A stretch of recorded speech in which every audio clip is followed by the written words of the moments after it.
Hello বন্ধুরা, আসসালামু আলাইকুম। আজকের গল্পটি অ্যাঙ্কাস নামের একটি ছেলেকে নিয়ে। তার মা তাকে সমুদ্রে সাঁতার কাটতে পাঠিয়েছিলেন, কিন্তু অ্যাঙ্কাস সাঁতার না কেটে সমুদ্র তীরে চুপচাপ বসে থাকা বেছে নিল। হঠাৎ করে সে পানির মধ্যে অর্ধেক ডুবে থাকে একটি বিশাল ডিম দেখতে পেল। সে ডিমটি পানি থেকে তুলে এনে মনোযোগ দিয়ে পরীক্ষা করতে লাগলো। আর ঠিক তখনই তার মা এনি সেখানে এসে অ্যাঙ্কাসকে বাড়ি ফিরে নিয়ে গেল। অ্যাঙ্কাস দ্রুত ডিমটি বালতি থেকে তুলিয়ে মায়ের পিছু পিছু রওনা দিল।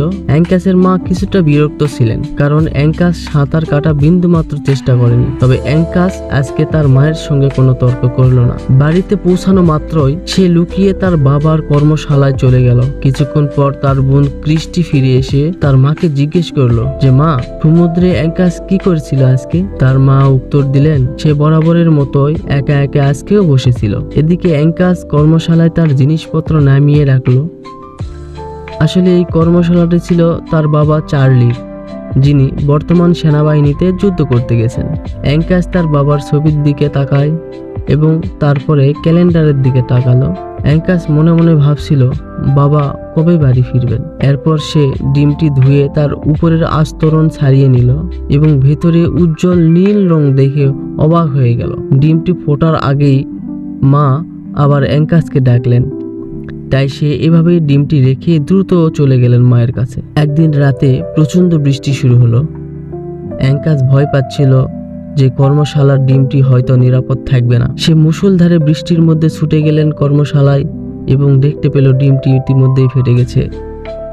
সে ভিতরে উঁকি দিয়ে একটি অদ্ভুত প্রাণী দেখতে পেল। অ্যাঙ্কাস হাত বাড়াতেই প্রাণীটি তার দিকে কামড় দেওয়ার চেষ্টা করলো। অ্যাঙ্কাস বুঝতে পারলো প্রাণীটি আসলে অনেক ক্ষুধার্ত। সে দ্রুত কিছু খাবার আনতে দৌড়ে গেল।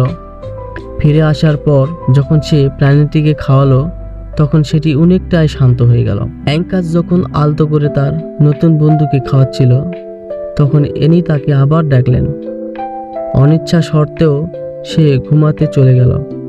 পরদিন সকালে ঘুম থেকে উঠে অ্যাঙ্কাস দেখতে পেল একদল সৈন্য তাদের দরজায় দাঁড়িয়ে আছে। এনি এবং ক্রিস্টি ক্যাপ্টেন হ্যামিল্টনকে স্বাগত জানালো।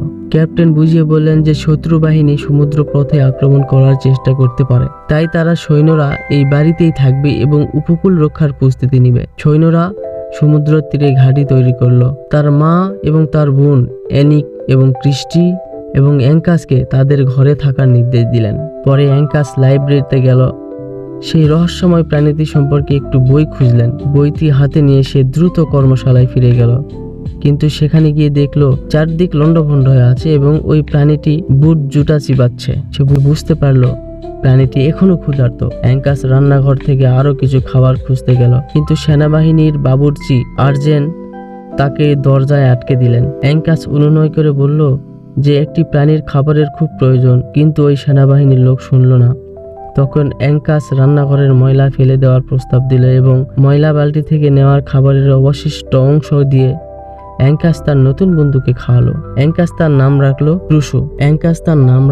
ক্রুশু। সব খাবার খাওয়ার পর ক্রুশুকে অ্যাঙ্কাস যখন পানি দিল, তখন ওই পানির উপরই সাঁতার কাটতে লাগলো সে অ্যাঙ্কাসের নতুন বন্ধু ক্রুশু সাধারণ কোনো গতিতে বাড়তেছিল না, সে দিন দিন অস্বাভাবিক গতিতে বাড়তেছিল। তার ক্ষুধা এবং আকার দুটোই জ্যামিতিক হারে বাড়ছিল। একদিন রান্নাঘরের ময়লার বালতি থেকে সে সোজা ঢুকে পড়ল মূল বাড়ির ভিতরে। ক্যাপ্টেন হ্যামিল্টনের হিংস্র একটি কুকুর ছিল। ক্রুশুর গন্ধ পেয়ে খেপে উঠল। পুরো বাড়ি জুড়ে শুরু হলো এক তুলকালাম কাণ্ড। ক্রুশু নিজেকে বাঁচাতে বাথরুমে গিয়ে আশ্রয় নিল। ঠিক তখনই সেখানে ঢুকে পড়ল অ্যাঙ্কাসের বোন ক্রিস্টি ভয়ে চিৎকার করে উঠলেও ভাইয়ের আকুলতা দেখে সে প্রতিজ্ঞা করলো যে এই গোপন কথা সে তার মাকে জানাবে না। কিন্তু সত্যি কি আর চাপা থাকে? বাথরুমের জলের পাইপ সরাতে লুইস সরাসরি ক্রুশুর মুখোমুখি হয়ে গেল। লুইস স্তব্ধ হয়ে গেলেন, তার চোখ জোড়া বিস্ময় হয়ে পড়ল এবং তিনি অ্যাঙ্কাসকে ফিস করে বললেন, ক্যাপ্টেন হ্যামিল্টনের নৈশভোজের রাতে ক্রুশু ডাইনিং টেবিলের উপর লাফিয়ে পড়ে পুরো আয়োজন উলটপালট করে দিল।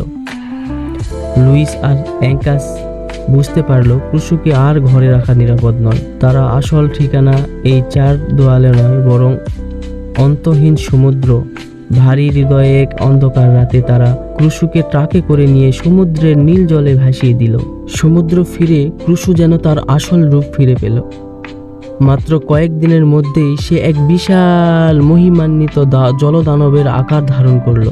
একদিন দুই জেলে সমুদ্রে মাছ ধরার সময় তাদের জালে এক প্রচন্ড টান অনুভব করলো। পানি ফুরে যখন ক্রুশু ভেবে উঠলো তার সেই বিশালাকার শরীর দেখে জেলেরা ভয়ে কাঁপতে শুরু করলো। এদিকে চারদিকে কঠোর সাময়িক মহড়ায় ক্লান্ত অ্যাঙ্কাস একদিন সকালে সবার চোখ ফাঁকি দিয়ে একটি ছোট্ট নৌকা নিয়ে সমুদ্রে চলে গেল।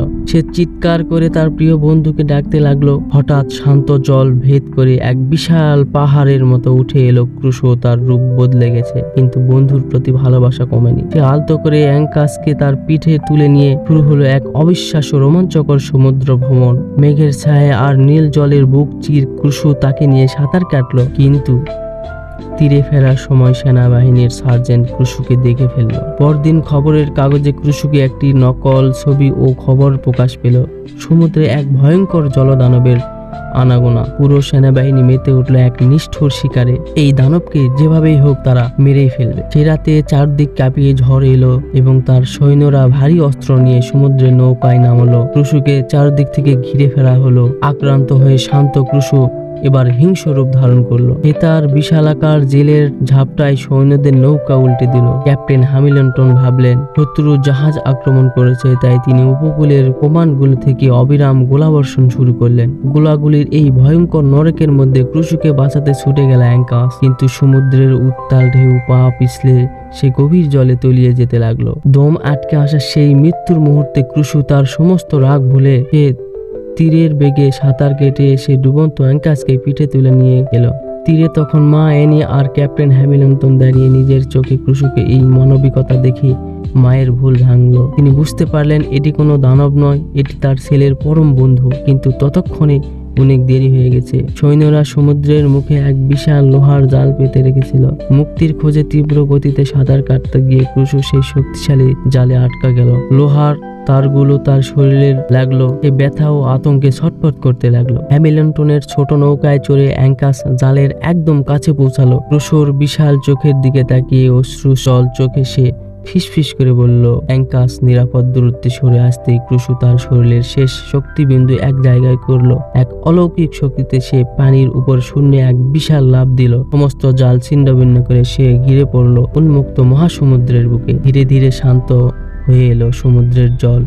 ক্রুশো চিরতরে মুক্ত হলো এবং নিরাপদ জায়গায় হারিয়ে গেল। সৈন্যরা অস্ত্র নামিয়ে ফেললো। অ্যাঙ্কাস সমুদ্রের দিগন্তের দিকে তাকিয়ে হাসলো, কারণ সে জানতো দূর সাগরের কোথাও তার বন্ধু আজ বুক ভরে শ্বাস নিচ্ছে আর রেখে গেছে এক অমর বন্ধুত্বর রূপকথা।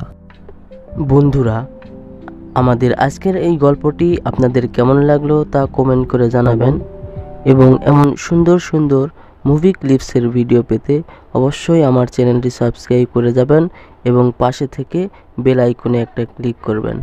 ধন্যবাদ।